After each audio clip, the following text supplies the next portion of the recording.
Hola. ¿Qué hay?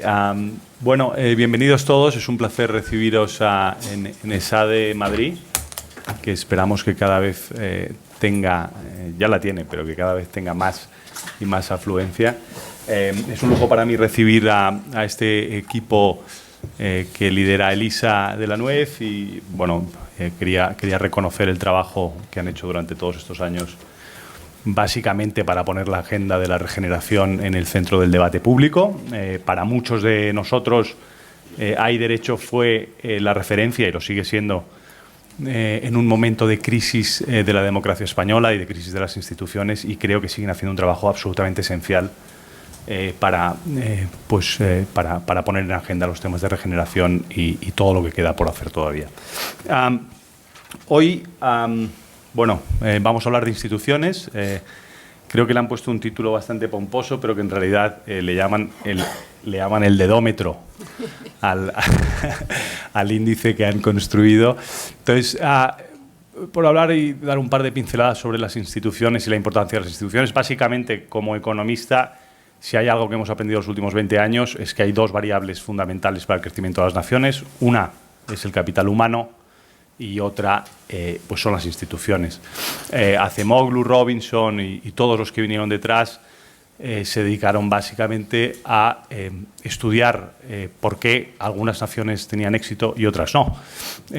Y cuando miraban, por ejemplo, yo recuerdo en 2006, cuando todavía estaba terminando la carrera, por ejemplo, miraban el desarrollo de las islas en el Caribe, miraban a las raíces coloniales de las islas y observaban lo que en inglés se dice un path dependence, una dependencia histórica de las instituciones establecidas en los momentos en que llegaron los colonizadores y el éxito que han tenido después. Hay algunas colonias que establecieron instituciones más inclusivas, que facilitaban más el crecimiento, y otras que instauraron instituciones menos inclusivas y menos favorables al crecimiento económico. Esto en el caso extremo lo ves, por ejemplo, en islas donde comparten el mismo espacio físico. O sea, no son otras variables las que pueden explicar el crecimiento económico más allá de las instituciones, como por ejemplo pasa con Haití y República Dominicana, que están exactamente en el mismo lugar y tienen unos éxitos de desarrollo completamente distintos, ¿no?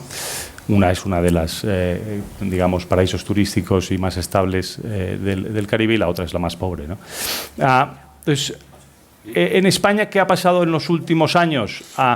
Básicamente tuvimos un flujo brutal de crédito durante la década de los 2000, y hubo un deterioro institucional que acompañó a ese flujo de crédito. Básicamente sucedió lo que algunos han llamado un velo de la ignorancia institucional. Es decir, parecía que todo iba estupendamente y, por tanto, pues bueno, como crecíamos al 3% o al 4%, que se eliminaran los contrapesos, que se politizaran las instituciones, que de pronto pues hasta el último interventor de los ayuntamientos dependiera su cargo del que le había nombrado, pues parecía no ser un problema, y pasaba pues con las cajas de ahorro y sus consejos de administración, pasaba pues con el sistema judicial, pasaba con algunas de las cosas que van a hablar aquí, con las autoridades económicas, con los reguladores, etcétera. Y todo eso, de una forma u otra, básicamente explica una gran parte de lo que nos ha pasado en los últimos años en España.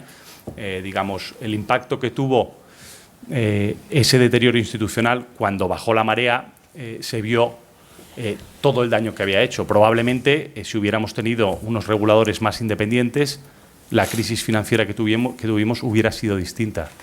Probablemente, si hubiéramos mantenido los contrapesos y los partidos no hubieran entrado tan a fondo en todas las instituciones, hubiéramos encontrado más frenos a la corrupción política. Y son muchas más las derivadas, y de esto es de lo que van a hablar hoy, que tiene la excesiva politización versus profesionalización de las instituciones. Víctor Lapuente, en lo que se refiere a la administración pública, explica muy bien cómo básicamente necesitas, para que la burocracia funcione, necesitas a algunos pensando en el largo plazo de la burocracia. Es decir, los funcionarios supuestamente no tienen que estar afectados por el ciclo político y, por tanto, ellos piensan en que en el futuro van a seguir allí y que, por tanto, aquello tiene que ir bien. Y, por tanto, hacen de contrapeso a las fuerzas políticas y a los incentivos más cortoplacistas de los políticos, ¿no? Solamente por destacar un par de cosas del informe, y ya paso la palabra a José Luis. Me parece que han hecho un trabajo extraordinario, es un trabajo de recopilación de datos tremendo, en el que básicamente han identificado pues todos los nombramientos en un sector del sector público, en una parte del sector público, y los han clasificado y han hecho un índice que os van a contar para explicar si esos nombramientos son o no meritocráticos y en qué grado lo son, ¿no? Las consecuencias de que no lo sean, pues aparte de las que ya hemos mencionado, son muchas otras. También hay deterioro institucional. Voy a poner solamente un ejemplo que espero que no genere demasiado choque e inquietud en algunas. Pero el ejemplo del CIS es probablemente el más evidente, ¿no? Tienes a un presidente que ha sido durante 40 años de la ejecutiva del Partido Socialista prácticamente, y que de pronto es el que lleva las encuestas públicas. Y sorprendentemente este señor, cuando saca las encuestas, tiene un sesgo sistemático a favor del PSOE, lo cual condiciona los resultados después.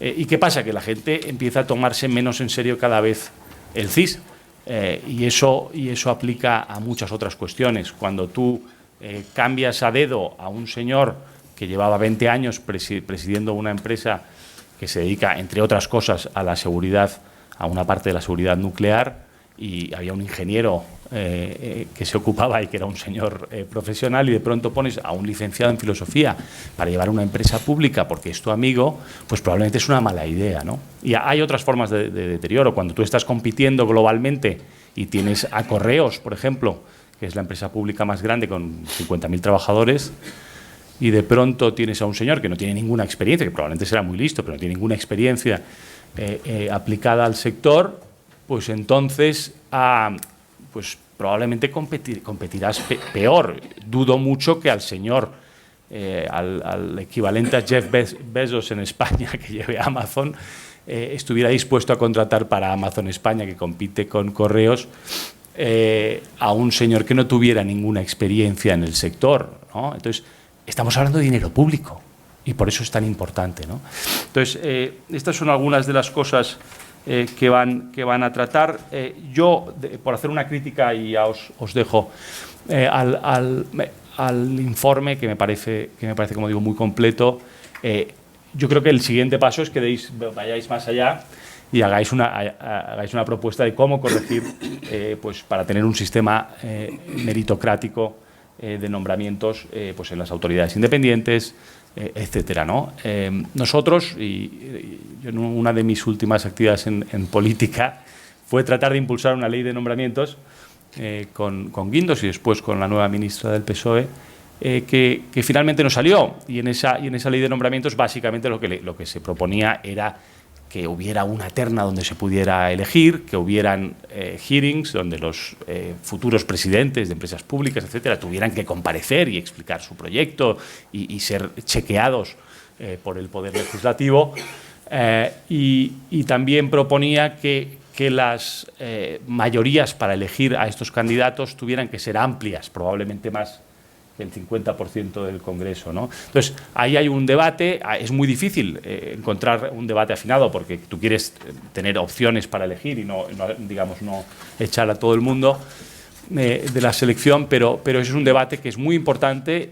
Y ahora vienen unos meses con el principio de esta legislatura donde ya está habiendo unos cuantos nombramientos, algunos no sé si muy meritocráticos, pero vienen muchos más. Hay una institución, por ejemplo, que se llama la AIREF, que probablemente es el mayor éxito institucional que ha tenido España en los últimos años, porque realmente ha conseguido ganarse una autonomía y una credibilidad como autoridad independiente, que ha hecho contrapeso al gobierno y que tenía una opinión fiable y autónoma e independiente. Esperemos que por la falta de un mecanismo de nombramientos meritocrático no acabemos también cargándonos la credibilidad ganada a peso por la AIREF. Y con esto creo que José Luis quiere decir unas palabras. Muchas gracias a todos por venir. Perfecto. ¿Qué tal? Muchas gracias, Toni. Muchas gracias, Elisa, por la invitación a traer aquí a... ¿No suena o qué?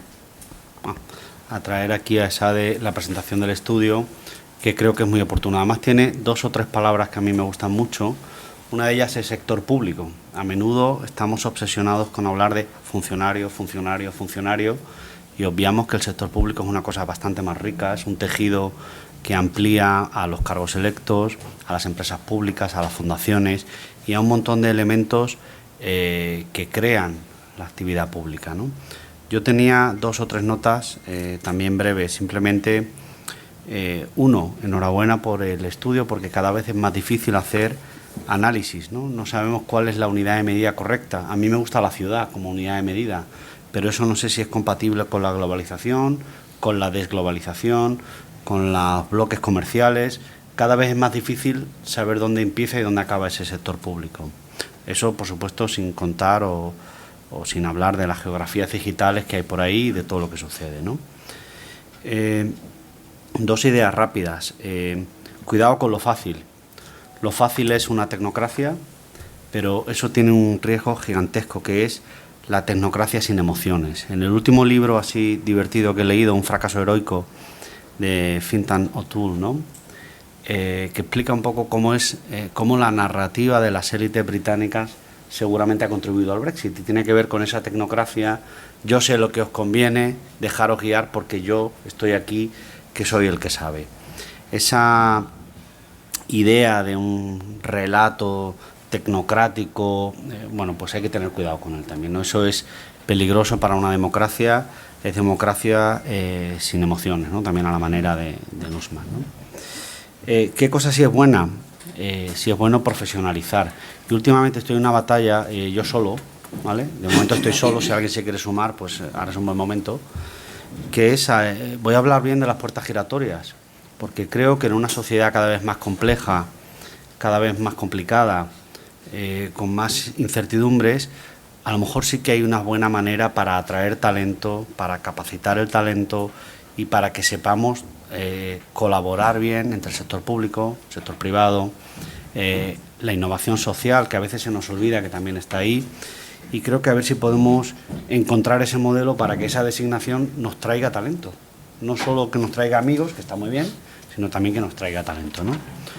Por concluir, simplemente 5 ideas o 5 preguntas para los autores del estudio, o 5 propuestas, ¿no? La primera sería: ¿cómo afrontamos la gobernanza en el nuevo ciclo? Yo tengo otra batalla también perdida, que es España es un país deliciosamente garantista ex ante, pero nadie sabe lo que pasa después. No hacemos rendición de cuentas, accountability o como lo queramos llamar, no hacemos evaluaciones de rendimiento, no hacemos evaluaciones de proyectos. Esto está fuera de nuestra cultura política. El segundo reto es que en realidad no necesitamos más sector público, sino a lo mejor necesitamos menos, estructuras más ligeras, más colaboración, más capacidad para ser flexibles, más capacidad para... No sé si hace falta crear otra nueva comisión para otra nueva comisión para otra nueva comisión. A lo mejor hay que indagar cómo se hace esa flexibilidad, ¿no? En tercer lugar, la idea del capital simbólico, un poco lo que apuntaba Toni, ¿no?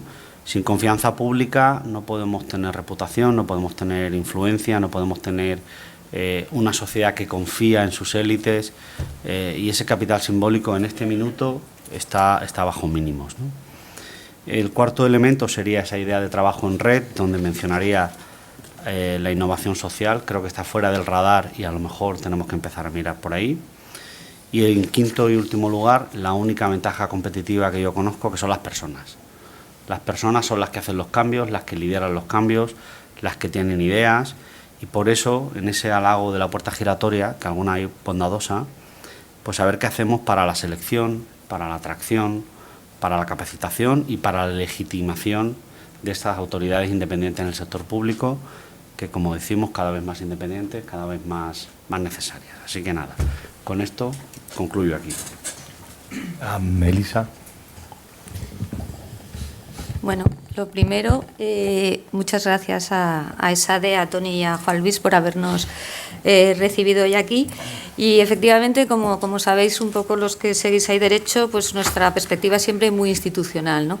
Y como dice Toni, llevamos mucho tiempo trabajando en instituciones y bueno, teníamos también la sensación de que el estudio que hoy presentamos podía añadir un poco a dar información sobre el estado de la cúpula directiva de alguna de las instituciones del sector público. Es cierto que el estudio, lógicamente, abarca solo una pequeña muestra, sí que abarca a los organismos reguladores, porque nos parecía que eran esenciales, y luego una muestra relativamente pequeña, pero yo creo que significativa, de entidades del sector público estatal, porque una de las cosas que hay que tener en cuenta es que en España tenemos como unas 18.000 entidades públicas, de las cuales 8.000 son ayuntamientos, pero aún así quedan muchas, y en 3 niveles territoriales: Administración General del Estado, comunidades autónomas y municipios. Por tanto, es una tarea prácticamente ingente que, dado los recursos de la Fundación, y aprovecho un poco para quejarme, pues nos llevaría años, pero sí que nos parecía que por lo menos podíamos hacer una selección y ver un poco qué estaba pasando. Y bueno, esto de alguna forma ha confirmado nuestra idea inicial, basada un poco en los ejemplos que ha mencionado Toni, pues lo que ha pasado en el CIS, lo que ha pasado en Correos, pero también lo que queríamos ver es cuánto tiempo estaba así, porque nos parecía que era más justo abarcar un periodo de tiempo relativamente largo, y nos hemos ido hasta el año 2004 con la idea de abarcar gobiernos de diferente signo y ver hasta qué punto las cosas siempre han sido así, han mejorado o han empeorado. Y luego también otra reflexión que también ha hecho Juan Luis es la importancia y lo desconocido que es el sector público. En el sector público trabaja un montón de personas, muchas de ellas no son funcionarios, hacen cosas muy importantes, hay empresas muy importantes, hay también todas las llamadas ahora autoridades independientes. Por tanto, es muy importante para lo que llamamos el buen gobierno, el buen funcionamiento institucional, que este sector funcione adecuadamente.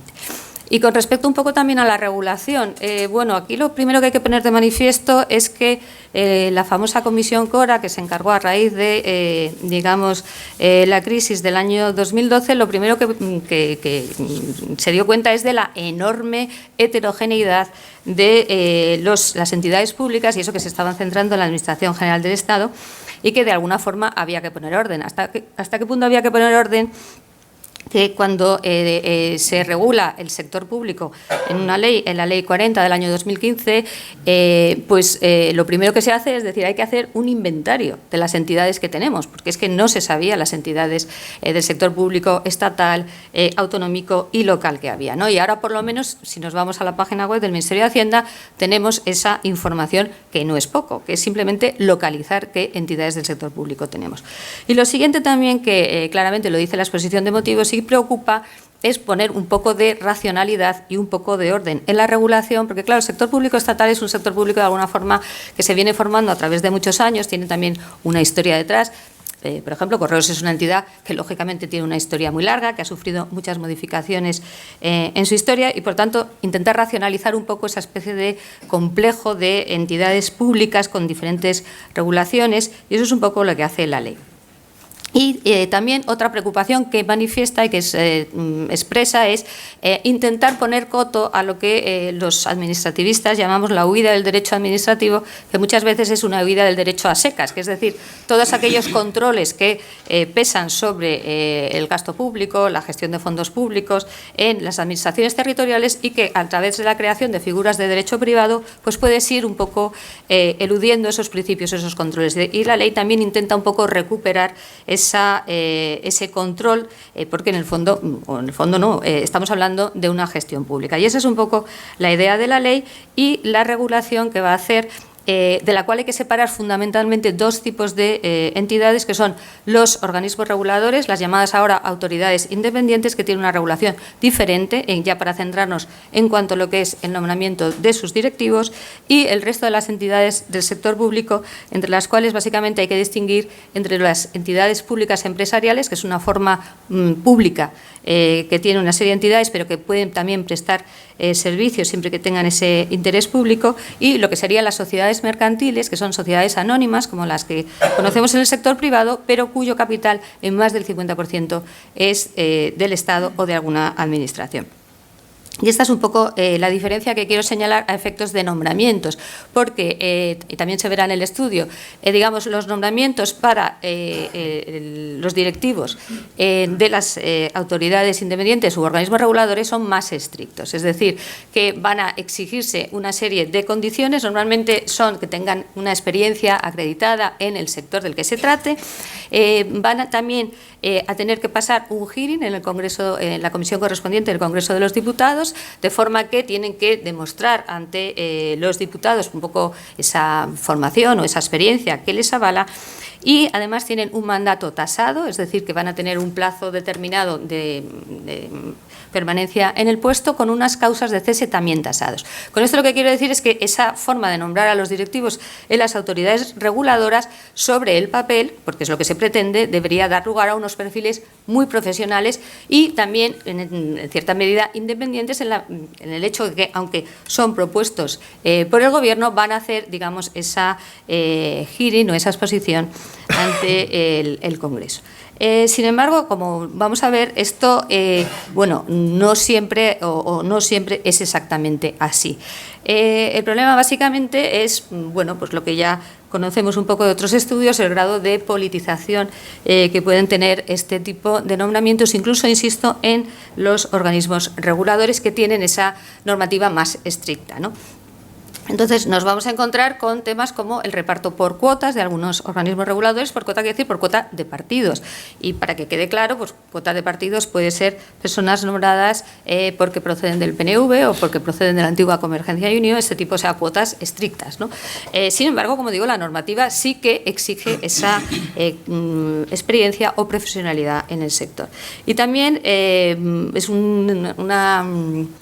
tiene cierto interés, y está todo en el diario de sesiones del Congreso, ver los hearings que hacen unos y otros, ¿no? Porque algunos hearings pues, son realmente llamativos en el sentido que claramente lo que se pretende es que la persona que es el único candidato que va allí, bueno, pues hacerle aquello lo más fácil posible, ¿no?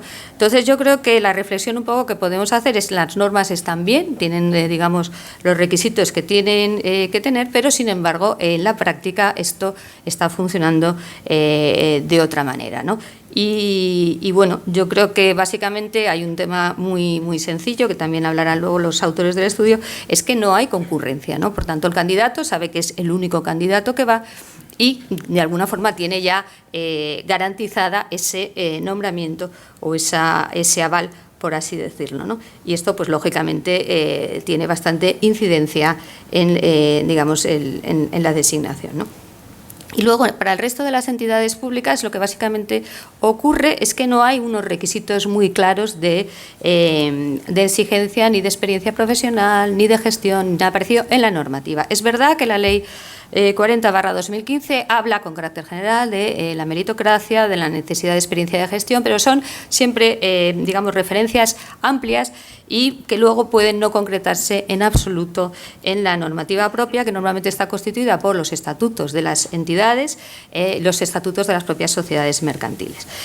Por tanto, incluso aquí es verdad que hay unas referencias generales a que hay que tener esa experiencia o esa capacidad, pero son muy genéricas y prácticamente no se garantizan en forma alguna, ¿no? Esto, lo que sucede en la realidad es que los nombramientos se deciden por el gobierno de turno en cada una de estas entidades a través de, en su caso, pues dando las instrucciones, porque normalmente en estas sociedades la designación se va a hacer por el Consejo de Administración, al que se le darán las instrucciones para que el candidato sea el correspondientemente elegido. En el caso de las entidades públicas empresariales, con respecto a las direcciones generales, pasa lo mismo. Es decir, no hay un auténtico proceso de concurrencia competitiva ni nada parecido. Y en ese sentido también la reflexión que hacía Toni, así se nombraría en una sociedad el máximo directivo, al CEO de la sociedad, ¿no? Entonces, bueno, pues yo creo que queda un poco esa reflexión de que esto tiene un coste, ¿no? Y no solo un coste en términos económicos, que yo creo que eso también es evidente, sino un coste en términos institucionales y en términos de imagen, ¿no? Y yo creo que también desde la Fundación mucho es sensación de deterioro que produce pues los nombramientos que hemos comentado, ¿no? O sea, cualquiera puede ser presidente de Correos o cualquiera puede ser presidente de una empresa pública que tiene muchos empleados y que gestiona grandes cantidades de dinero público. Pues la reflexión yo creo que es pertinente, ¿no? Dicho esto, parece que nosotros ya sabíamos lo que iba a salir del estudio. Vamos a ver, nosotros nos temíamos lo que iba a salir del estudio, pero lo que hemos hecho ha sido analizarlo con una serie de criterios que a nosotros nos parecen razonables. En qué medida eso era así, básicamente a través de la información que teníamos disponible. Esto también es muy importante, aunque luego lo explicará Rafa mejor. Nuestros estudios siempre parten de la información pública. Es decir, nosotros lo que cogemos es la información que está en las webs de las distintas entidades públicas, los distintos organismos, y además, en este caso, les hemos pedido expresamente que, por favor, que avalasen esa información, porque era información pública, pero por si acaso había algo que no era correcto, y de hecho, pues 5 de los organismos analizados nos han mandado su información y nosotros hemos usado esa información. Por tanto, con esto lo que queremos llamar la atención es que estos son los datos que se ponen a disposición de cualquier ciudadano, incluso de nosotros, y en base a esos datos nosotros hacemos el estudio. Primera reflexión, porque a veces lo que puede ser es que esos datos no se hayan cuidado lo suficiente, sean incorrectos, no recojan toda la experiencia profesional previa, pero estos son los datos que se nos han facilitado. Entre otras cosas, también es importante porque ahora, por ley de transparencia, es obligatorio dar esta información de los máximos directivos del organismo, porque hasta hace relativamente poco tiempo no era obligatorio, ¿no? Entonces, este ha sido un poco el trabajo que hemos hecho. También te diré, Toni, que sí que hacemos propuestas, porque siempre nos gusta ser constructivos, es decir, bueno, esta es la situación, pero esto se ha hecho en otros países y además siempre decimos lo mismo, se ha hecho en países muy cercanos al nuestro, se puede hacer mejor y yo creo que ese sería un poco el mensaje siempre en términos de optimismo. Y ahora sin más le voy a dar, bueno, o le das tú la palabra. Rafa creo que le toca, ¿no? Sí, a Rafa. Pues muchas gracias, Elisa. El dedómetro. Esa es la palabra, el término coloquial y yo creo que muy gráfico que elegimos en la Fundación en su día para este proyecto, pero Elisa, quizá con buen criterio, no me dejó ponerlo en la presentación y elegimos este título mucho más serio y pomposo, pues poco también siendo prudentes, ¿no? Como ha dicho Toni, las instituciones son muy importantes para los países. En Hay Derecho, lo que estamos muy preocupados es por preservar el Estado de Derecho, que siempre está tan amenazado, por garantizar la transparencia y la buena gobernanza y la calidad de nuestras instituciones, porque las instituciones importan mucho. Ya ha dado algunos datos, Toni, del efecto que tiene en el bienestar socioeconómico de un país y el efecto es claro y está más que estudiado. Las instituciones importan. Y en la Fundación lo que queremos es dar información también solvente y fundada y evidencia para que nuestros ciudadanos sean mejores ciudadanos, más responsables socialmente y también para ayudar a nuestros decisores a que, valga la redundancia, tomen mejores decisiones si se dejan. Y este proyecto va de eso, de dar información sobre un tema relevante que son las instituciones y en particular los responsables. Porque si las instituciones importan, los responsables dentro de las instituciones importan todavía más. Es cierto que una institución con un mal responsable puede pervivir, puede hacer sus funciones, porque es previsible que tenga buenos profesionales. Pero no cabe duda que una institución buena con un mal responsable acabará siendo mala en el largo plazo. Y estas instituciones importan estos responsables y tienen que ser profesionales. Profesionales que tengan un buen conocimiento del sector en el que trabaja la institución, con experiencia, con una formación adecuada. Y una cosa que considero muy importante es independencia, para poder tomar decisiones primando los intereses generales frente al interés partidista que en un momento dado clientelar pueda existir. Y en ese sentido surge el término de meritocracia. Meritocracia como el perfil de un directivo público que de alguna forma le da solvencia para acceder a un puesto. Frente a ello está la politización, que es la discrecionalidad, que básicamente es que una persona ha sido nombrada simplemente por ser amigo, por algún interés, por alguna deuda pendiente o por cualquier otra razón ajena al desempeño que se espera en ese puesto o al desempeño teórico que se debería esperar y los ciudadanos deberíamos esperar. Hay un ejemplo muy sencillo, ¿no? Imagínense ustedes que van a un hospital, en una urgencia, y les llevan una operación y llegan allí hasta el cirujano y pregunta, ¿y usted, ¿y el cirujano este señor quién es? Tranquila, es un sociólogo. ¿Un sociólogo? Pero no, tranquila, que es amigo del ministro. Dice, bueno, pues se va algo de cirugía. No, pero ya aprenderá. Bueno, esto que es una cosa tan tonta y tan obvia y el efecto tan perverso que tendría está claro, no es tan evidente en el caso de instituciones, pero el efecto perverso existe también. Y ahí ponemos algunos de esos efectos tan nocivos que tiene para el sistema en su conjunto. El primero es el despilfarro de fondos, porque al final tenemos a cientos de personas con un perfil inadecuado, aportando muy poco valor al sistema y que nos están costando dinero a los ciudadanos. Pero fíjense que ese yo creo que es el mal menor, porque aunque sean 10, 20, 40, 50 millones de euros despilfarrados, es un dinero que no es tan relevante para una economía como la española. El segundo efecto para mí es mucho más perverso, que es la progresiva devaluación de estas instituciones públicas. Instituciones con decenas de miles de empleados que facturan miles de millones de euros y que tienen que dar un servicio público de calidad en este país, en asuntos tan relevantes como la seguridad nuclear. Entonces, esa progresiva devaluación institucional es un problema grave en el medio plazo para un país, mucho más que la posible pérdida de fondos directos por tener gente contratada que no aporta mucho. Como yo digo siempre, sería mucho mejor mandarles a su casa con un sueldo, pero al menos contratar a profesionales competentes en las instituciones. Hay algunos efectos adicionales también muy perversos. La huida de los buenos. Es decir, hay cada vez menos gente con capacidad y con conocimiento y con experiencia que quiere acceder a una institución pública. Porque al final lo que saben es que su puesto no va a depender de su desempeño, sino va a depender de causas totalmente arbitrarias. Y los buenos no quieren eso y los buenos se van. Y quedan los malos y los regulares y los mediocres. Y además hay una desmotivación del personal de las instituciones, que eso yo creo que muchos de nosotros lo hemos vivido en persona. Cuando en una institución la gente pasa por allí, los directivos, y están un año y medio sin trazar ninguna estrategia, ninguna política, el personal acaba desmotivándose y la institución acaba degenerando en su funcionamiento y degradándose. Hay otros aspectos también muy importantes, la eliminación de contrapoderes. Y eso lo ha comentado antes Tony y es una realidad. Es decir, en una sociedad, una democracia cada vez más líquida, como se dice, una sociedad más desinformada, el papel de instituciones de calidad es fundamental para preservar la calidad de nuestro Estado democrático en su conjunto. Y eso también se va perdiendo por esta eliminación de contrapoderes. Y la desafección pública, la desconfianza del público, que cada vez vemos que es más intensa. La gente desconfía del sistema público, del servicio público, de los decisores públicos por este tipo de cosas.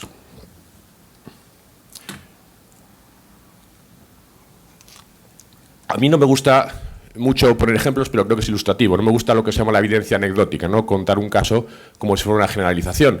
Pero bueno, hay casos pues yo creo que llaman tanto la atención como este, que creo que es bueno para reflejar de lo que estamos hablando, ¿no? ENUSA. ENUSA es una empresa pública, es la Empresa Nacional del Uranio, depende básicamente de la SEPI y también del CIEMAT, es decir, una parte más de investigación, otra parte más industrial. Y ahí tienen ustedes un poco las funciones que hacen de su negocio principal, que es el nuclear. Yo las puedo leer muy rápido, pues gestión del suministro de uranio enriquecido, fabricación y suministro de combustibles, servicios de ingeniería en relativo a gestión y utilización del uso de combustible, transporte de material nuclear, mercancía, bueno, una serie de funciones relacionadas básicamente con el combustible nuclear. Yo creo que nadie en esta sala sabe exactamente a qué se dedica ENUSA, porque son funciones claramente técnicas y complejas, nada que ver con la política. Es decir, no hay una política de izquierdas en la gestión del uranio o de derechas, ¿no? El uranio se gestiona y ya está, ¿no? Y durante 20 años esta es una de las instituciones que pasó por debajo del radar de nuestros políticos y tuvieron allí un profesional, que yo tampoco sé si lo hizo bien o mal, pero al principio era un ingeniero industrial con experiencia en el sector, en energía nuclear, y estuvo allí 20 años hasta que hace aproximadamente un año y medio pues decidieron que un perfil mucho más adecuado podía ser el de este señor José Vicente Berlán Garona, licenciado en Filosofías y Ciencias de la Educación y 30 años afiliado al PSOE. Y aquí tiene un poco el perfil de esta persona, sé que se ve muy pequeñito, es el perfil oficial publicado en la página de ENUSA y tristemente es como de chiste, ¿no? Uno va leyendo el perfil hasta llegar a la última línea y dice, se ha equivocado, esta última línea es de otro currículum. Porque es que no tiene ningún sentido. Es decir, es una persona que no tiene ningún conocimiento del sector energético, de la energía nuclear, y está gestionando, presidiendo, como ustedes quieran, una empresa que se dedica a la gestión de combustibles nucleares. Por ejemplo, también en el Consejo de Seguridad Nuclear tuvimos unos años, creo que recordar que fue una pediatra, ¿no, Elisa? Entonces, bueno, es que el Consejo de Seguridad Nuclear, es decir, la seguridad nuclear de ese país dependía de una pediatra, con nula experiencia en la seguridad nuclear. Entonces, en España lo que ocurre es que ha surgido lo que se llama una especie de constante universal, que es un número mágico de unos 485 personas, que Carlos Yarnoz ya definió hace unos años en un artículo del País, y es básicamente el número de ceses y nombramientos que se producen los 60 días después de que llega un presidente al gobierno. Y curiosamente se mantiene bastante estable. Fue así con Rajoy, fue así con Pedro Sánchez y tradicionalmente se mantiene este número. En 60 días cesan y se nombran 485 personas, ¿no? Y la sensación que nos da es que es una actitud tan consolidada, esto de ocupar las instituciones, que los ciudadanos ya ni nos afectamos. Es como que nos da igual, porque es que las noticias salen constantemente en el periódico de perfiles tan inadecuados para puestos tan relevantes, y nos da lo mismo. Ni siquiera yo creo que estemos castigando a los partidos por eso. Claro, tenemos que castigar a todos, que también es complicado, pero es que es así. Y una cosa incluso más triste, y es que yo creo que los políticos, no tengo claro ya ni siquiera que piensen que lo están haciendo mal. Es decir, quizá el político no piensa que tiene que poner un experto en seguridad nuclear al mando de la institución de seguridad nuclear. Seguramente piensa que es mucho mejor que sea su amigo, por aquello de la lealtad. Es decir, es como si los puestos se hubieran transformado en una especie de comisarios políticos en los que el conocimiento técnico tuviera poca trascendencia, ¿no? Es la sensación que nos da cuando vamos viendo lo que hemos ido viendo al hacer el informe, ¿no? Tradicionalmente estos tipos de análisis se han hecho con datos de percepción, y hay unos datos muy buenos que son los de la Universidad de Gothenburg, que básicamente recoge información, creo que es de 85.000 ciudadanos europeos, sobre distintos aspectos de nuestro sistema público, y entre otros, respecto a si piensan que los dirigentes públicos han sido seleccionados por sus méritos o porque conocen a alguien. España, como es tradicional en estas cosas, siempre sale un poco meritorio puesto intermedio a la baja. Estamos en un 6,5 más o menos, sobre 10. 10 es la nota peor. Siempre estamos ahí un poco entre Italia y Grecia por un lado y los países más avanzados como los nórdicos por otro, ¿no? Acercándonos progresivamente más hacia los italianos, griegos y compañía. Lo cierto es que la percepción de los ciudadanos es mala en este sentido. Ellos tienen la sensación de que en nuestro sistema público los directivos se eligen sobre todo por contactos conocidos y no tanto por sus propios méritos, ¿no? Si nos vamos a nivel autonómico, que es a lo más que podemos llegar con este tipo de datos, pues ahí tienen ustedes la foto. Cataluña es el que sale peor parado y pues posiblemente pues ya estamos viendo por qué, ¿no? Es decir, la ocupación institucional en Cataluña pues puede ser especialmente grande, ahí ven también Andalucía. En fin, yo creo que demuestra un poco también el sentimiento que tenemos muchos ciudadanos. En cualquier caso, todas mal, ¿eh? Todos andan entre 6 y 7, no piensen ustedes que el verde les queda bien, es simplemente la escala que se ha usado, todas van mal, pero unas van peor que otras. Eso de que Cataluña iba a ser la Dinamarca del Sur parece que no es tan evidente. Nosotros lo que tratamos es seguir un enfoque un poco diferente, ¿no? Porque estos datos agregados, aunque son muy útiles y nos dan ya una primera imagen y un primer diagnóstico de la situación, no nos permiten llegar a decisiones reales, no nos permiten informar de forma adecuada. Y lo que nosotros queremos básicamente es poder conocer cómo es cada institución, no solo quedarnos en el detalle de país o de comunidad autónoma, sino de cada institución, querer llegar al detalle de la institución, quienes las dirigen y también quienes han dirigido históricamente en los últimos años. Pensamos que es bueno tener la trayectoria, tener distintos partidos políticos, que se vea que esto no es cosa de un partido o de otro, sino que es un problema del sistema en su conjunto. Básicamente queremos ayudar, queremos reconocer aquellas buenas instituciones, queremos que se vean, digamos, de alguna forma señaladas aquellas malas instituciones y al final lo que queremos es proponer soluciones en base a toda esta información que hemos recopilado.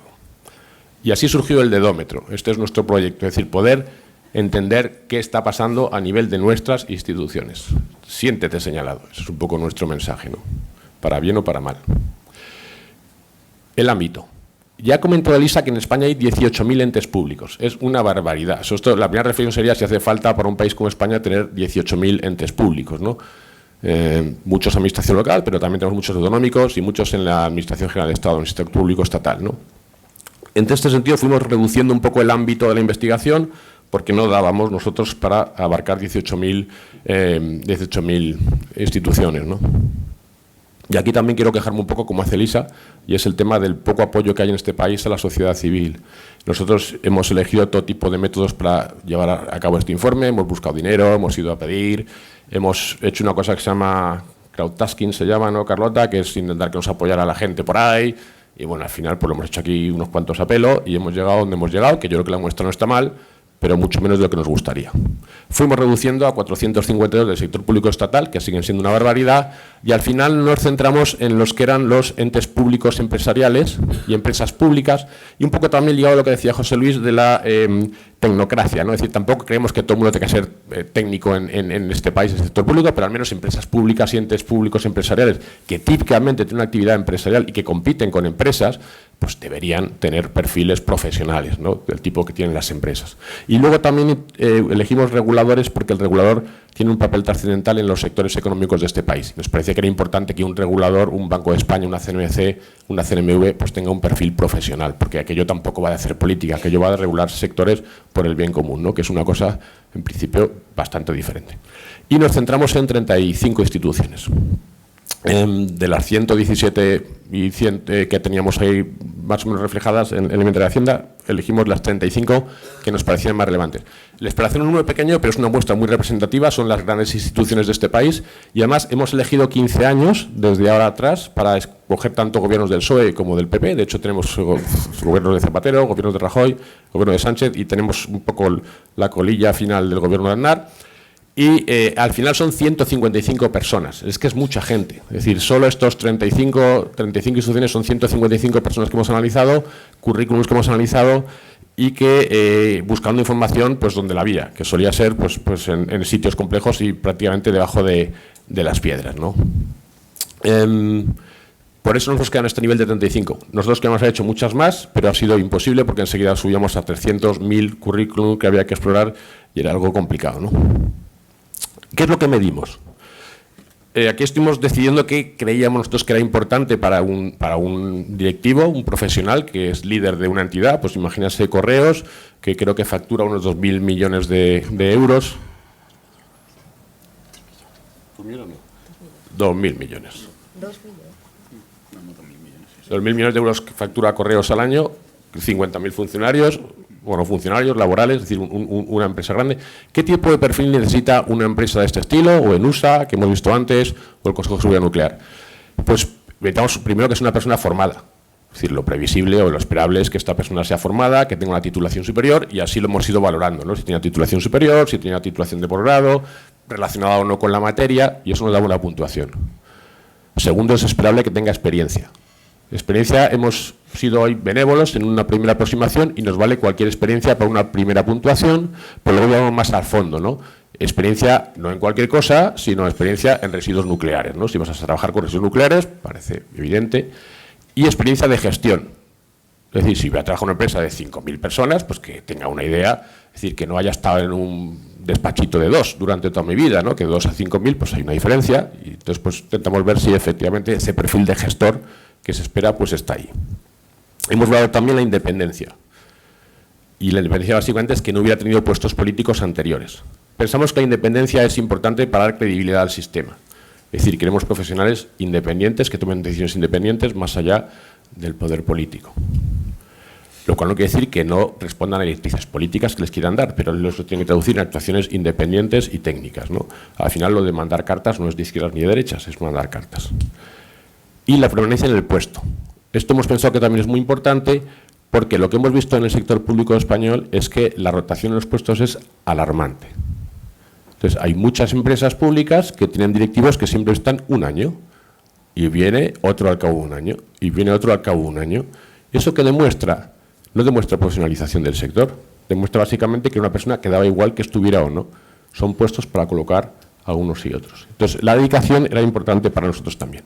Ya aplicamos una fórmula que básicamente es una media ponderada de todo eso y rebajamos la nota final en función de que fuera o no independiente políticamente la persona. Y eso nos da lo que llamamos el indicador de meritocracia o, cariñosamente, el dedómetro. Algunas notas muy importantes sobre la metodología.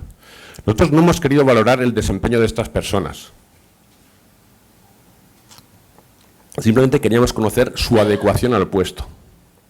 Es decir, esta persona parece sobre el papel adecuada al puesto o no lo parece. Luego puede hacerlo bien o puede hacerlo mal y puede que el sociólogo opere fenomenal, pero lo previsible es que haya cierta correlación entre el perfil y, digamos, el trabajo que al final tiene que hacer esa persona. Pero no hemos valorado el desempeño, hemos valorado solamente la adecuación al puesto.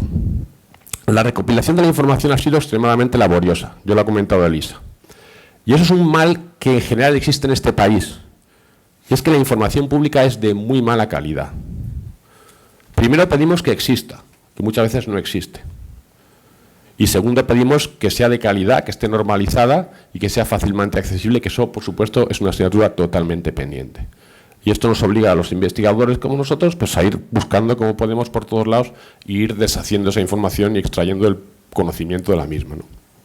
Lo cual ha provocado que sea un proceso totalmente artesano. Hemos tenido que estar navegando por páginas de la administración, por páginas web, por noticias de periódicos, por LinkedIn, por todos los sitios donde hemos podido, buscando esa información y, por tanto, está sujeta a ciertos errores que hemos tratado de corregir de varias maneras. Primero, haciendo revisiones frecuentes e intensas por distintas personas. También, de alguna forma, calificando en caso de duda a favor de la persona, es decir, no queremos ser demasiado malos, preferimos pecar de buenos a la hora de analizar la información. Y finalmente hicimos una cosa que fue enviar la información a las instituciones correspondientes para que nos dieran una validación final. De las 35 que enviamos, solo nos respondieron 5. Los cambios fueron absolutamente, salvo 1 o 2, absolutamente mínimos, porque yo creo que ellos tienen la misma escasa información que nosotros, lo cual da idea también de cómo has seleccionado a tu directivo si ni siquiera tú sabes quién era. Y toda la información la hemos publicado en nuestra web. Ya está el informe publicado en la web y hemos publicado todo el dataset con todos los datos que hemos recopilado de estas 155 personas. Por supuesto, cualquier sugerencia o corrección estaremos encantados de incluirlo. Cualquier análisis posterior que los investigadores académicos quieran hacer, estaremos encargados de publicarlo, porque lo que queremos es difundir esta información y que sea útil y que se utilice por el bien de nuestro país y de todos, ¿no? Y algunos ejemplos. Nada por delante, nada por detrás. El presidente del IDAE. Esta es la trayectoria profesional del presidente del IDAE, uno de ellos.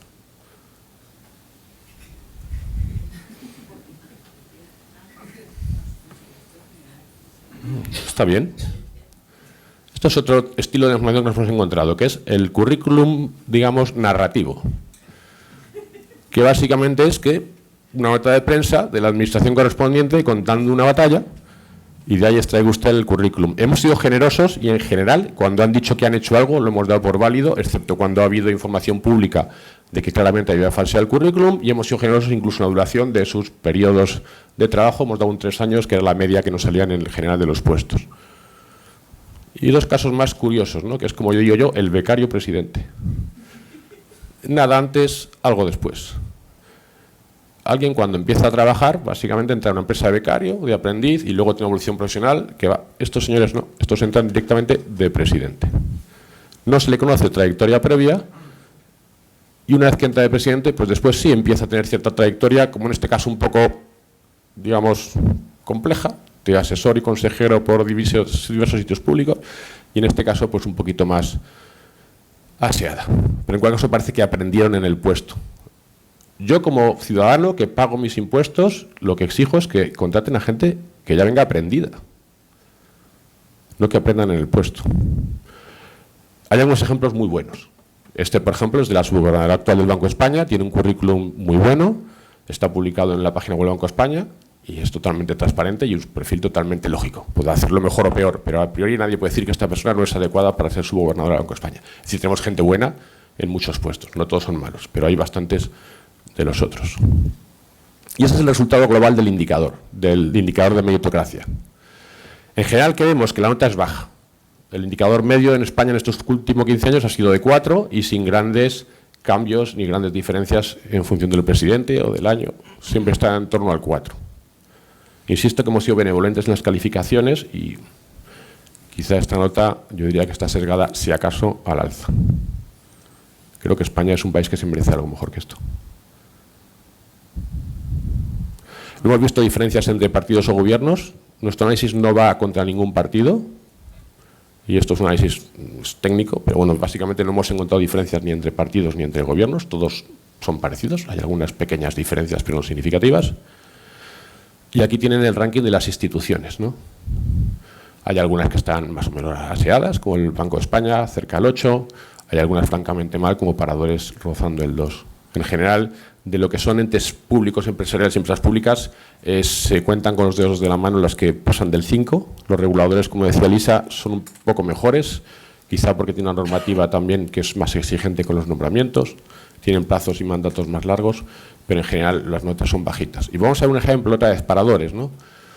Paradores, escribimos este fin de semana precisamente un post en nuestro blog que se llama El reposo de los políticos. Y ustedes ven ahí las notas, ¿no? Es decir, los últimos 4 presidentes de paradores son personas totalmente inadecuadas sobre el papel para el cargo. Ninguno de ellos prácticamente supera el 2. Entonces, bueno, ustedes pueden pensar que Paradores tampoco tiene tanta importancia, ¿no? Lo cierto es que Paradores es el grupo hotelero, está en el puesto número 12 en España por importancia por facturación, 300 millones de euros al año.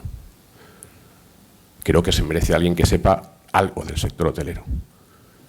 Porque además, Paradores no solo son hoteles, es que es la imagen de España muchas veces en el exterior. Entonces creo que se merecería algo mejor que esto. Insisto, hay unas buenas. Banco de España tiene unas notas razonablemente elevadas y en general pues ha tenido gobernadores cuyo perfil sí que parece que técnicamente se adecuaba al puesto, independientemente de que luego lo hicieran mejor o peor, que insisto, ahí no hemos entrado. Hemos analizado distintos factores, la formación, experiencia, hemos comentado antes, y quería analizar un poquito cada uno de ellos, ¿no? Lo que hemos visto en general es que la experiencia general, es decir, años trabajados en algo, no está mal, es decir, la gente normalmente tiene cierta experiencia, algo ha hecho, y la formación tampoco está mal, es decir, pues son en general títulos superiores y muchos de ellos pues relacionados con más o menos con el puesto, ¿no? Pero hay algunos aspectos muy mejorables, que son la experiencia en la materia, en la gestión, relaciones políticas y la permanencia. Hemos dividido también en 2 grupos, las autoridades independientes, básicamente reguladores, organismos de control, donde la cosa es un poco mejor, es decir, la experiencia en la materia es algo mejor, el presidente de la CNMV sabe algo de mercados financieros, el presidente de la CNMC algo de competencia, Banco de España sabe de gestión financiera, es decir, saben más de la materia en cuestión, lo cual es muy de agradecer y es reconfortante, pero la experiencia gestora sigue siendo baja y en general también tenemos muchas relaciones políticas. Es decir, los políticos les gusta poder tener gente bajo su control en los organismos reguladores y creemos que es algo francamente malo, ¿no? Cuando ya son autoridades independientes, básicamente empresas públicas, la cosa cambia mucho peor. La experiencia en la materia y la experiencia en la gestión brillan por la ausencia y la verdad es que es muy triste porque básicamente son empresas muy grandes que facturan cientos o miles de millones en España, tienen miles de empleados y hacen actividades pues, muy relevantes para el país, como puede ser la construcción de todas nuestras infraestructuras ferroviarias, ¿no? Entonces pensamos que aquí se necesitarían gente al menos con experiencia de fondo en la materia, ¿no? La duración es algo sorprendente, ¿no? La escasísima duración, el 25% de los presidentes han estado menos de 1 año y medio en el puesto, teniendo en cuenta que muchos no saben cuándo llegan, en 1 año y medio pensamos que no les dará tiempo casi ni a saber un poquito del tema, ¿no? Para cuando se vayan. Y el 50% menos de 3 años. Y aquí les pongo algunos ejemplos. Estos Correos, la que hemos dicho antes, 2.000 millones, 50.000 empleados. Fíjense ustedes el grado que ha habido de rotación en el primer gobierno o el segundo gobierno de Zapatero, es que duraban año y pico, ¿no? Es decir, ¿cómo pueden trazar una estrategia razonable en el sector postal, que ahora está en pleno cambio con toda la digitalización, con estos mandatos tan cortos? Es imposible, es imposible. Vienen ustedes otros sectores postales, como el francés, donde tienen presidentes que duran prácticamente 10 años cada uno, ¿no? Les da tiempo a trazar una estrategia a más largo plazo y, claro, facturan 3 veces como lo que es en España y básicamente no pierden dinero cuando aquí perdemos, creo que son 200 millones de euros al año, que pagamos con dinero público.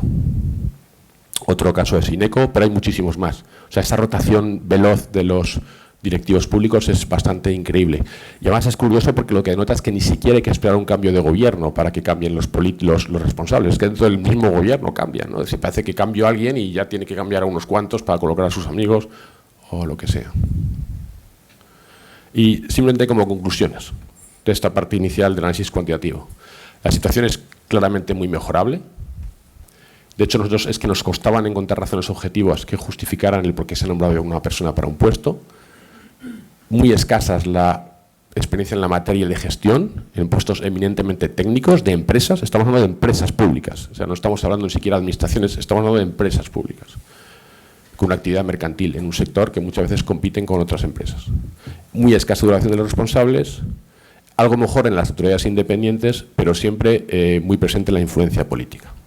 Y he querido terminar con una frase de Javier Lambán, el presidente de Aragón de hace 5 años, que dijo algo así: tenemos que aprender que la administración se dirige, no se coloniza. Esto fue hace 5 años, lo triste es que 5 años después parece que hemos aprendido bastante poco. Gracias.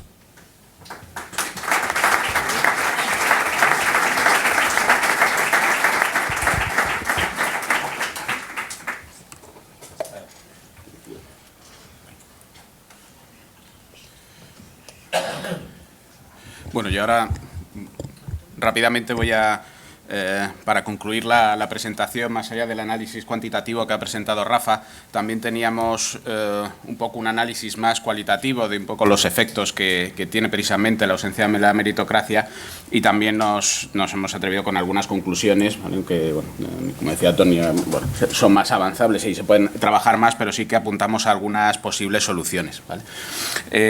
Para hacer este análisis cualitativo, pues cada uno de los efectos pues les hemos dado un titular así un poco más, periodístico, para intentar ahí ilustrar lo que queríamos decir. El primer efecto que queríamos poner sobre la mesa es el que hemos denominado juego de la oca, y es que lo que hemos visto es que en estas circunstancias, en los nombramientos que hemos visto, hay profesionales que van pasando de cargo en cargo, y siempre la premisa es bajo el gobierno de un mismo color. O sea, si fuesen profesionales que, digamos, van ocupando diferentes cargos en diferentes gobiernos, estaríamos hablando quizás de una figura del directivo profesional, que es a lo que se aspira. El problema es que en esta situación estos movimientos se dan siempre en el gobierno del mismo color. Entonces, es una consecución muchas veces de cargos de diferente naturaleza. Hemos puesto aquí algunos ejemplos de diferentes gobiernos. Primero es, bueno, pues García Legaz, que durante Rajoy pues ocupó secretario de Estado de Comercio, presidencia de CESCE, que es compañía de seguros a la exportación, que tiene relación con la Secretaría de Estado de Comercio, pero luego, por ejemplo, salta AENA, que ahí no hay una relación aparente, ¿no? Mauricio Lucena, que es el actual consejero delegado de AENA, ya nombrado en la época de Sánchez, pues anteriormente los gobiernos de Rajoy pues había dirigido el CEDETI, que es el Centro de Desarrollo Tecnológico Industrial, que no tiene nada que ver con la aviación ni nada, y luego también había estado en ISDEFE, que tiene que ver con el Ministerio de Defensa, con lo cual también pues son diferentes cargos que ha ido encadenando en diferentes gobiernos, ¿no? Y lo mismo, pues por ejemplo, Elvira Rodríguez, que ha pasado de Traxa, que es una empresa pública dependiente de la SEPI, anteriormente la CNMV, anteriormente en política autonómica, pues consejera de Transporte, anteriormente pues con Aznar, pues ministra de Medio Ambiente y demás. Con lo cual, este es un primer efecto que hemos visto, que es que la ausencia de meritocracia muchas veces lleva a la endogamia, porque muchas veces eligen a las mismas personas para puestos en principio muy diferentes, y que no nos cuesta pensar que no haya más candidatos adecuados para este tipo de puestos. Nuevamente, como ha comentado Rafa, lo que juzgamos es el nombramiento y no el desempeño luego de estos candidatos, que ha podido ser excelente, pero a priori son nombramientos que nos llaman la atención debido al gran número de saltos y de cargos diferentes que van teniendo. Otro tema, ya lo ha comentado Rafa, es el fuego amigo, en el sentido que lo que queremos poner sobre la mesa es que los cambios no solo se producen cuando cambia un gobierno. Es decir, cuando pasa pues de Zapatero a Rajoy, o de Rajoy a Sánchez, ahí es donde, bueno, se habla de esos 400 y pico y demás, pero lo que nos hemos dado cuenta es que dentro de los mismos gobiernos de un mismo partido, pues hay muchos cambios. Y aquí lo que ponemos sobre la mesa es que eso es malo en empresas públicas, porque al final un directivo que no está ni 2 años gestionando una determinada empresa no puede hacer bien su labor, porque al final, entre que llega, está 1 año enterándose, y en el primer año que podría empezar a cosas se le destituye, al final hay una rotación y eso es ineficiente para las empresas. Entonces, bueno, hay ejemplos que ha puesto Rafa. Nosotros aquí también habíamos puesto de Red.es, pero bueno, como lo ha comentado también lo paso rápido, pero simplemente saber que hubo pues 4 candidatos diferentes en un periodo de apenas 7 años, con lo cual no da ni a 2 años por candidato, lo cual es una rotación que, bajo nuestro punto de vista, es demasiado elevada, ¿vale? Otro comentario, que es, bueno, pues el tema de esto más llamado espejismos en el oasis curricular, ¿no? Una de las bases que ha sido este trabajo ha sido sin duda el analizar currículums, que en algunos casos, pues ya también ha comentado Rafa, pues tienen el formato y el detalle que tienen. Pero más allá de eso, hemos visto temas que afectan al contenido propiamente, que nos han llamado la atención. Uno de ellos es que es este en concreto, que es una persona que es el actual director general de Red.es, que no menciona dentro de su currículum, publicado además en el portal de Transparencia, que fue cargo electo, en este caso con el PSOE, portavoz municipal del Ayuntamiento de Pozuelo de Alarcón entre 2011 y 2015. Bueno, pues en el currículum no viene.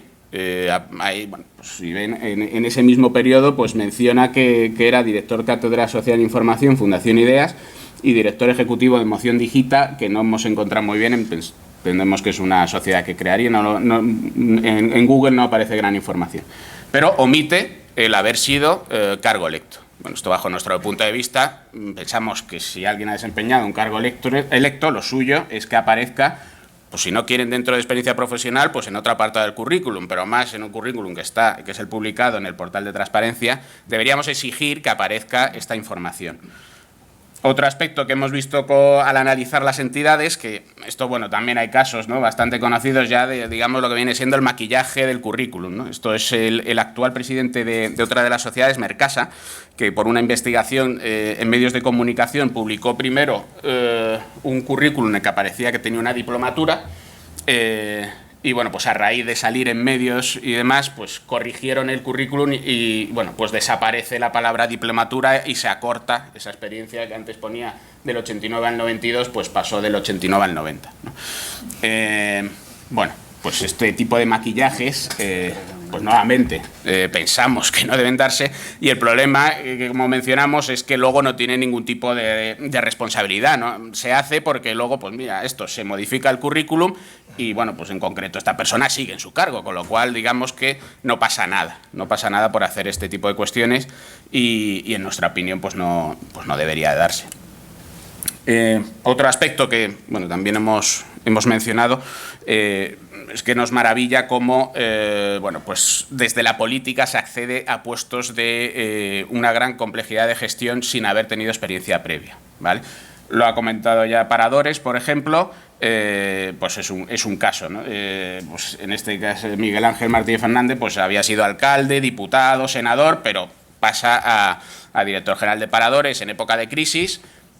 Empresa compleja, situación compleja, bueno, pues si ven los resultados, pues las pérdidas que empieza a tener Paradores, pues bueno, pues parece también que en estos casos un perfil con más capacidad de gestión quizás pueda ayudar, ¿no? El Correos se ha mencionado, ¿no? Hombre, es muy llamativo que con la complejidad que tiene Correos, el déficit estructural que tiene, la gran cantidad de trabajadores y demás, bueno, pues al final el candidato actual, o sea, el actual presidente es, bueno, pues porque fue el jefe de gabinete de la comisión ejecutiva del PSOE. Porque si ven, pues en su currículum no hay otra cosa que explique que pueda ser actualmente el presidente de Correos, ¿no? Un efecto también que queríamos poner sobre la mesa, que una vez, claro, el tema de usar una institución con fines partidistas no entiende de colores, puede ser con un gobierno del PSOE, puede ser con un gobierno del PP. Y nos hemos encontrado, por ejemplo, de las entidades analizadas, una que es Aquamed, que es una empresa pública de gestión del agua, dependiente del Ministerio de Medio Ambiente, que ha tenido casos de corrupción, tanto con el gobierno del PSOE como con el gobierno del PP, con casos que están ahora mismo juzgándose. Uno es por el tema del caso Lezo, que hay una parte por temas de comisiones a OHL, y otro pues en el caso Frontino, en el caso del PP. Entonces son diferentes directores generales, diferentes partidos, pero al final pues malas prácticas en lo que es licitación pública, tema de comisiones, y esto es lo que sucede muchas veces cuando al final el candidato en concreto pues no es capaz de al final resistir esas presiones que decíamos antes, ¿no?, de que suelen suceder y que por eso es tan importante la independencia en este caso, ¿no? Ligado con este tema, con la independencia, en el caso de los organismos reguladores, tema particularmente que queríamos poner sobre la mesa es lo importante es que haya esa independencia del presidente o del máximo responsable del organismo regulador frente al gobierno de turno.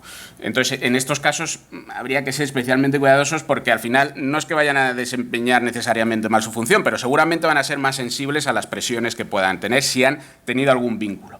Y nos hemos encontrado casos con que ha habido esos vínculos, ¿no?, que en nuestra opinión no son deseables. Elvira Rodríguez, presidenta de la CNMV, con todos los cargos que había ocupado anteriormente con el PP.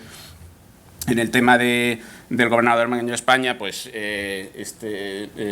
Mazo, ¿no?, pues había sido justo secretario de Hacienda antes de ser gobernador, ¿no? Y aquí, pues en el Consejo de Seguridad Nuclear, pues cuando nombró Zapatero a la presidenta de ese consejo, pues era justo diputada del PSOE en la Asamblea de Madrid, que ahora lo vuelve a ser. Entonces, particularmente las autoridades independientes pensamos que hay que ser muy cuidadosos, ¿vale? Otro efecto que hemos visto, ¿no? Porque como hemos tocado diferentes gobiernos de mismo color y de diferentes colores, es este que hemos llamado que al final aquí resiste casi nadie. O sea, aquí si nos quitamos las autoridades independientes y nos quedamos con las 24 entidades públicas que hemos analizado y empresas públicas, porque aquí no hay mandatos fijos y las autoridades independientes, como explicó antes Elisa, pueden tener más protección. Pues lo que vemos es que de las 24 entidades ningún máximo responsable aguantó de cambio de gobierno entre Zapatero y Rajoy, ¿vale? Al final hubo cambio en todos. Y entre Rajoy y Pedro Sánchez, actualmente, no sabemos lo que durará, esperemos que mucho, solo una ha aguantado, que es ISDEFE.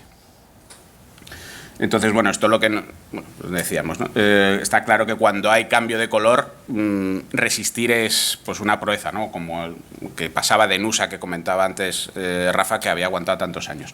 Pero es que el caso es que con el mismo gobierno, quiero decir, al final no hace falta cambio de color, también vemos que hay una alta rotación.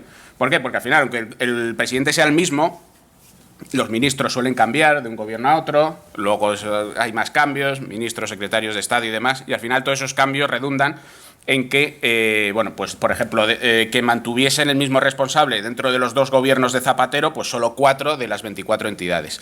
Y en el caso de Rajoy, un poquito mejor, 8 de 24, pero aún así pues vemos que menos de la mitad, ¿no? Con lo cual es muy complicado al final, hay un alto nivel de rotación. Y al final, pues sí que empresas que coincidan, pues parece que las que menos rotación han tenido son ISDEFE, EFE y Cofides. Y lo único que hemos estado intentando analizar es si tenían algo en común y la verdad es que no lo hemos encontrado. Pero hubiese sido muy bonito para saber, oye, si hay alguna fórmula de éxito para poder tener estabilidad, pero no lo hemos encontrado. El otro aspecto que hemos también analizado, ya que, pues nuevamente hemos visto todos estos nombramientos, pues ha sido desde la perspectiva de género cómo han sido esos nombramientos, ¿vale? Entonces, lo que sí que vemos es que del total de los...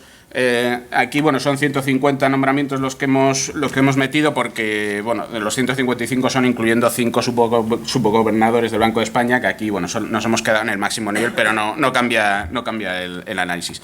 Vemos que es un 15,3% de mujeres sobre el total de los nombramientos, que sí que es verdad que hay una tendencia positiva, ¿no? Porque entre Zapatero y Rajoy no hay gran diferencia, pero en el último gobierno de Sánchez bien es cierto que ahí estamos analizando menos nombramientos, pero ha mejorado. Y lo que sí que es verdad es que si lo comparamos, por ejemplo, que la CNMV publica datos de las empresas cotizadas de cuántas mujeres hay en la alta dirección, pues si bien es un porcentaje pues bastante similar, ¿vale? Está en el 16%. Entonces, pues aquí también hay un recorrido de mejora. Entonces, ya para concluir con unas conclusiones y recomendaciones, ya lo hemos comentado, pero lo ponemos sobre la mesa. Nuestro análisis ha sido limitado pues, por la falta de recursos. Nos hemos quedado dentro de la Administración General del Estado en 36 entidades de sociedades públicas. Para hacer un análisis más integral, lo suyo hubiese sido también analizar los propios altos cargos de la Administración, directores generales, secretarios de Estado y demás, y también los altos funcionarios que se designan vía libre designación. Pues por falta de medios ya hemos comentado que no hemos llegado hasta donde hemos podido. Pero lo queríamos también poner sobre la mesa, pero aún así pensamos que se extraen conclusiones y podemos hacer recomendaciones interesantes. Una de las principales conclusiones es que lo que hemos visto es una elevada rotación y una ausencia de mecanismos públicos y transparentes para la selección de candidatos. Entonces, nos encantaría, ¿no? Pues tener más titulares de este tipo, que vemos aquí de la BBC busca director general a través de la anuncio de prensa, lo cual es curioso porque es del año 99, ¿vale? Esto es desde hace 20 años, lo llevan haciendo.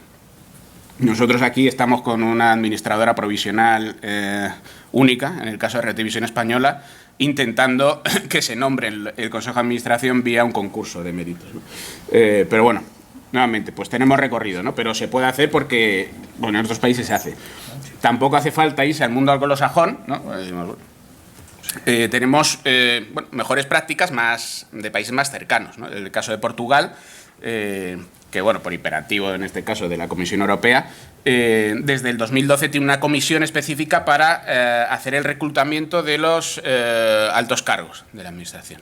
Con lo cual, es una comisión que se encarga de hacer ese reclutamiento, selecciona 3 candidatos por puesto y se lo presenta al responsable político para que lo nombre. Pensamos que es un buen ejemplo. Lo único que, bueno, aquí lo que señalamos es que precisamente para las entidades públicas que hemos analizado nosotros, por ejemplo, esta comisión no realiza ninguna función de selección, ¿vale? Solo se centra en lo que sería la propia administración. Pero bueno, pensamos que es un ejemplo cercano, interesante. Esta a su vez se inspira también, nuevamente, sin ir al mundo anglosajón, en Chile, desde más tiempo, desde 2003, tiene una agencia de servicio civil que aquí sí que también seleccionan a candidatos de entidades públicas, y aquí tiene un enfoque, bueno, un poco diferente, porque incluso aquí para cada proceso, o sea, para cada candidato hacen un proceso específico, seleccionan a una empresa de selección de personal, o sea, hacen una licitación, seleccionan, y una empresa específica de selección de personal elija al candidato. Conceptualmente también, pues es potente. El problema que tiene es que, claro, se dilatan los tiempos, porque al final son muchos candidatos, y para hacer la selección de esta forma se dilata el tiempo, y habilitar una figura de nombramiento provisional, que al final, bueno, claro, provisionalmente nombro yo al que quiero hasta que la comisión resuelve, ¿no? Y entonces ahí tiene, bueno, pues una puerta atrás, pero nuevamente también dentro de los casos así que podríamos llamar como mejores prácticas, pues el tema de Chile, de la Agencia de Servicio Civil, también sale bastante, ¿vale? Entonces, ya por acabar, simplemente resumiendo, pues nuestras recomendaciones, pues ligado a todo lo que hemos dicho, sería hacer procesos de selección verdaderamente públicos, en donde se valore el mérito y haya una concurrencia, junto con, además, establecimiento de requisitos mínimos de experiencia y de formación para cada puesto, que es otra cosa que no hay. O sea, al final, claro, también aquí pasa que para ser presidente de Correos, pues no te exigen ningún tipo de experiencia mínima pues en la gestión o esto, pues también es más fácil poner a más conocidos, ¿no? Entonces habría que hacer tanto ese catálogo de puestos directivos como procesos verdaderamente abiertos y concurrentes para, al final, nuevamente, para nosotros es importante eso, que al final hubiese una selección de 3 candidatos, que eso, oye, mira, así al final lo tiene que nombrar el responsable político de turno, pero que no se pueda salir de esa terna de candidatos que se haya seleccionado verdaderamente mediante criterios objetivos. Y luego también un concepto interesante para nosotros, que también eso se hace en algunos de los casos que hemos visto de Portugal y de Chile, es que haya al final también una medición del desempeño. Es decir, al final, oye, hagamos contratos de duraciones fijas, oye, intentemos que esta persona, oye, mínimo tiene que estar 5 años. Eso sí, se hace una evaluación anual y si no se cumplen los objetivos, pues se cesa. Pero si está cumpliendo los objetivos, pues garanticemos que pueda estar al menos 5 años. Sobre todo, nuevamente, por lo que hemos dicho, para nosotros esto es importante porque en empresas de las que hemos analizado tiene una complejidad de gestión y un tamaño que al final, periodos inferiores a 5 años, un profesional y un directivo poco puede hacer si está tan poco tiempo. Con lo cual, esto para nosotros es importante. Y al final, pues, la forma en que se haga, pues, para nosotros, bueno, es que se haga. O sea, al final, si es una agencia, pues es una agencia. Si lo tiene que hacer vía normativa, pues vía normativa. Pero lo que, bueno, estamos pidiendo es que al final avancemos en este tipo de cuestiones. Y ya.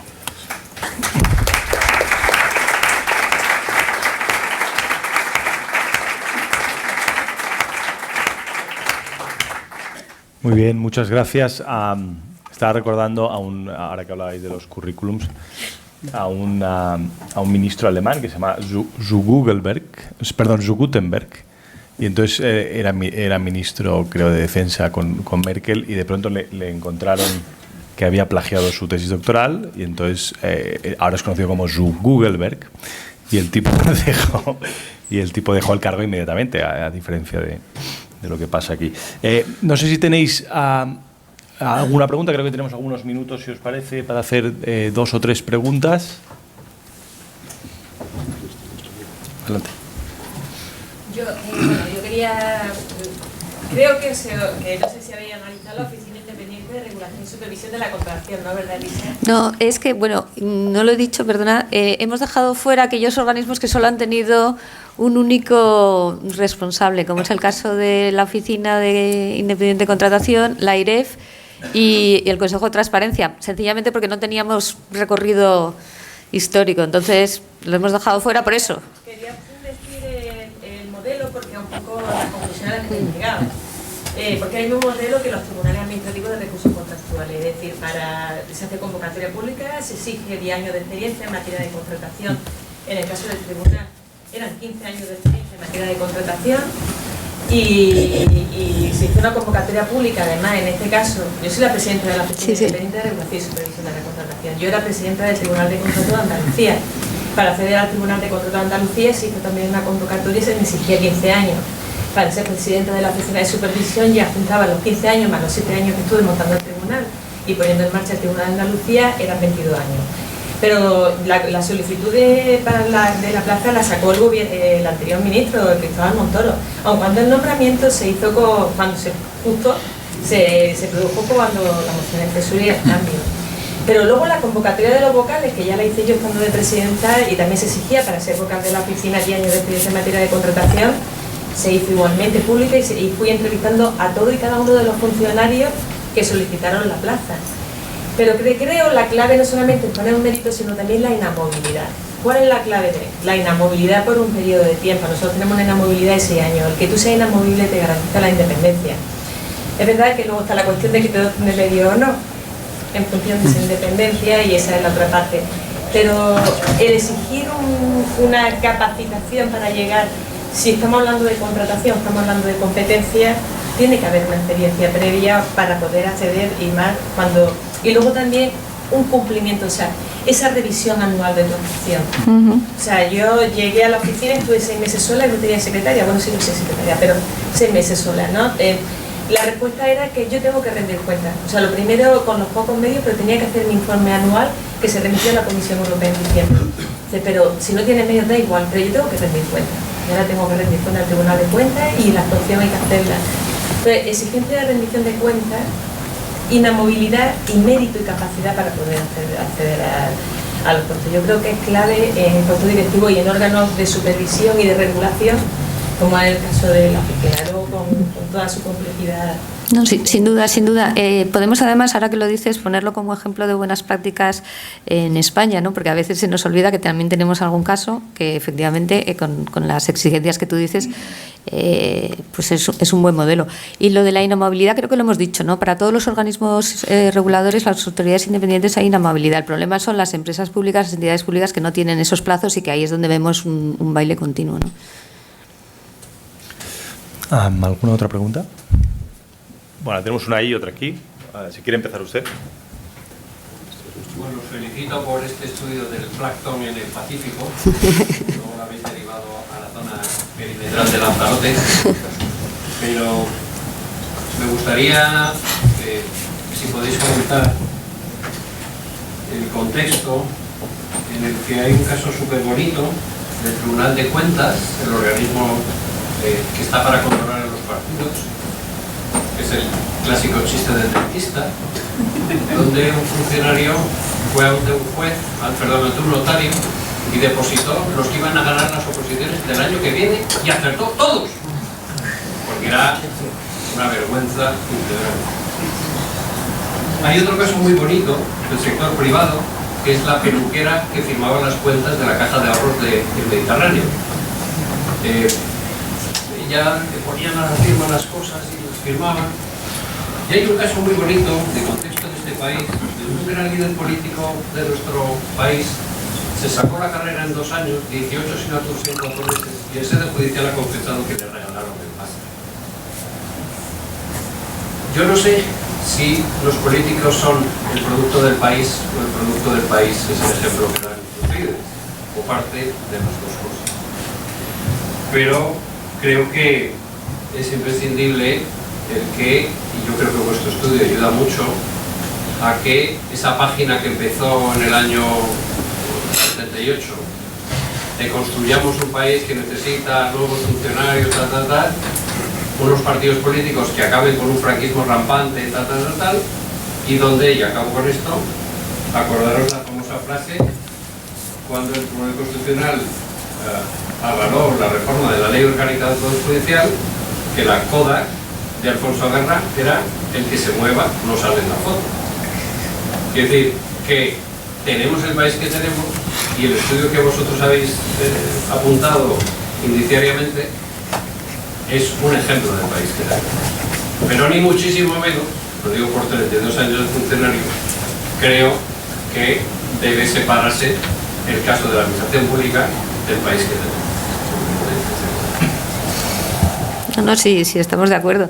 De todas formas, tenemos un estudio sobre el Tribunal de Cuentas que aprovechamos también aquí para publicitarlo, que yo creo que explica bastante por qué pasan esas cosas allí, ¿no? Un estudio sobre su funcionamiento y en comparación con otras entidades. Una cosa que has comentado respecto a los currículums, claro, nosotros no sabemos si los currículums son verdad o no son verdad, salvo en aquellos casos en que hemos encontrado datos en Internet, donde, pues, lo que comentaba Jaime, ¿no? De repente una persona pues que ha sido concejal de un partido pues no lo ha dicho. Entonces, eso te salta. Pero realmente la corrección de los currículos no lo sabemos, ¿no? Y efectivamente, bueno, la corrección de los currículos, en cuanto a si es verdad lo que dicen, no. Luego, si además te han regalado unas asignaturas o un máster, evidentemente, eso todo. Pero incluso con unos currículums que damos por buenos, lo que sale es bastante demoledor en términos de meritocracia, ¿no? Incluso pensando que los currículums realmente están bien y no hay ningún problema, ¿no? Que eso sería otra cosa a analizar. Sí, brevemente. Bueno, ante todo, la prensa portuguesa, el presidente João Villín consiguió superar incluso ese control dirigido solo a la administración pública. Por ejemplo, yo recuerdo, yo estuve con él en Aveiro, y allí el jefe de hospitales de Aveiro pues, se trajo de Boston en un examen que además se hacía en internet, y tenían que renunciar, y la Agencia de Protección de Datos portuguesa lo aceptó, que tu currículum y tu entrevista apareciera en la red. Es decir, esto existe. Otra cosa que la Agencia de Protección de Datos sea mucho más doble, tema que también habría que comentar. Bueno, por supuesto, felicitaros. Esto es interesante y hay que trabajar en la línea que estéis haciendo, y pues también participo de la enhorabuena. Sí querría, con toda cortesía, con todo respeto y con toda cordialidad, llamar la atención sobre lo que ha dicho Luis Manfredi a propósito de la puerta giratoria. Luego, desde Stigler, que bueno, algo sabía de esto, está bastante claro que la puerta giratoria es el camino a la corrupción directa a partir de la captura del regulador. Pues te traes a tu grupo de familiares, amiguetes, de núcleo conocido. Puede que exista una excepción. Al milagro existe también, ¿no?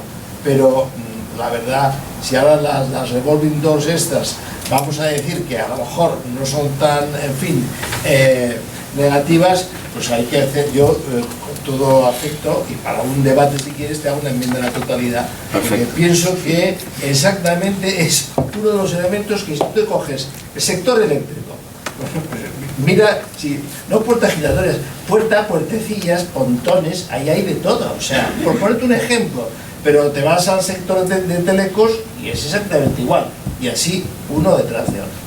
Y Roldán ha dicho con toda claridad un tema que se cargó a la mitad del sector financiero. La crisis financiera no fue una crisis bancaria, fue crisis de las cajas de ahorros. Crisis de las cajas de ahorros. Y el decreto de Fuentes Quintana, pues lamentablemente con buena intención, fue el que catapultó al final que, en fin, como dijo ante el juez una concejala que falleció, de la Merced, todo mi respeto personal para ella, dijo, bueno, yo es que venía ahí a cobrar 200.000 euros, pero es que no sabía lo que hacía. Es decir, y esto es lo que está pasando. Por tanto, puertas giratorias, querido, vamos a trancarlas como sobre el seguro del CID. Lo cerramos bien y aquí no entra nadie. Bueno, muchas gracias a todos. Yo para terminar quería hacer una muy corta reflexión y ya es muy tarde. Yo cuando me metí en política hace 5 años había básicamente 3 grandes reformas que estaban por hacer, que era el drama del mercado laboral, donde seguimos siendo exactamente igual una anomalía en Europa. Teníamos un reto educativo enorme con una de las tasas de abandono escolar temprano más altas, con un problema de excelencia en la universidad, etcétera. La otra pata que decíamos antes del capital humano. y teníamos un reto institucional del que se habla hoy aquí, importantísimo. Hemos creado partidos, nos hemos peleado, hemos montado shows, se han hundido otros partidos, se han creado nuevos. Pero las 3 grandes reformas que había que hacer en este país no se han hecho. Y llevamos 7 años de ciclo positivo en la economía y los ciclos se acaban. Entonces, es una oportunidad perdida, no sé si también un fracaso generacional de los que entramos con ganas de cambiar las cosas, pero es importante que tengamos en cuenta esto. Ha habido mucho ruido, pero se ha hecho muy poco. Muchas gracias y espero veros pronto. El día 2 de marzo, ahora voy a hablar de mi libro un segundo, ya que estáis aquí, vamos a inaugurar SADC Pol, que es un think tank que estamos construyendo con la presentación del primer papel, que va a ser una propuesta transversal para un pacto de Estado por la educación. Y habrá invitados muy interesantes y espero veros aquí también. Muchas gracias a todos.